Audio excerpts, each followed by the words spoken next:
Welcome to my channel, and in this video I'm going to be talking to you about examination in chief and specifically how to deal with a witness who gives an unexpected answer during their evidence. And I'm going to be focusing on prosecution witnesses in criminal trials. Now, prosecution witnesses will provide a witness statement to the police before trial. And that witness statement will be served on the defence, obviously, and the prosecutor will also have a copy of the witness statement. And so the witness statement will contain all of the evidence, all of the relevant evidence that the witness provides. Now, in the legal jurisdiction of England and Wales, there is no coaching of witnesses. So witnesses can't be coached on what they should say in court. That is not permissible in this legal jurisdiction. However, on the day of trial, quite often witnesses will be provided with their witness statement to remind them of what they said in their evidence, in their witness statement.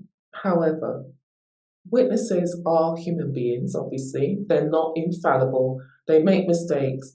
And the pressure of speaking in a public forum, a courtroom, in front of lawyers, in front of a jury, in front of a packed courtroom may result in the witness becoming nervous and therefore not giving evidence consistent with what's contained in their witness statement. So let's think about how we can deal with that when we're in court, how we can get the answer from the witness that we expected and that we require. First of all, I'm going to tell you what you shouldn't do. Don't apply to treat the witness as hostile. The witness is not being hostile. The witness has simply made a mistake. This witness is simply confused or nervous. They're not trying to lie to the court or to depart from their witness statement. So don't treat the witness as hostile. It's inappropriate and also it doesn't look good to the tribunal. Don't cross-examine your own witness. It's not appropriate.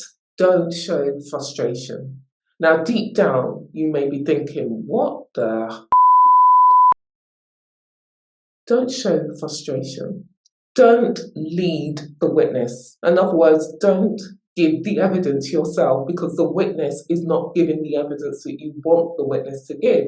Leading is impermissible. You cannot lead on matters that are in dispute. So you may be thinking, my God, this is like pulling teeth. Why isn't this witness giving the evidence that they should be giving? Don't lead the witness. Don't memory refresh the witness unless the witness has made it clear that they're having difficulty remembering the evidence. So if the witness says, it happened such a long time ago, I can't quite remember, or it's vague, or I can't recall the details, the witness has given a clear indication that they can't remember their evidence. And therefore, there is a procedure that you can invoke to refresh the witness, to allow the witness to refresh their memory. Now, it's called memory refreshing, obviously, and the memory refreshing procedure allows the witness to be given their original witness statement, and they read that witness statement whilst they're in the witness box. So they just read the witness statement to themselves to refresh their memory on the particular point that they were having difficulty remembering. And then they're asked the question again, and hopefully they give the correct response, having refreshed their memory. It's only if a witness has forgotten their evidence, they're having difficulty remembering their evidence, that you refresh their memory, not if they have made a mistake, in my opinion. What should you do if you receive an unexpected answer from the witness? The first thing you should do is to just pause. Give yourself some time to gather your thoughts, to collect your thoughts, to think about how you are going to get the correct information from the witness. So pause. Obviously, underneath you're panicking, you're thinking, what the hell am I going to do here? Okay, but the veneer exudes calm and professionalism. Rephrase the question. Now, it may be that the witness misunderstood the question or was confused by the question. Simply rephrase it, and hopefully you will get the response that you had anticipated receiving.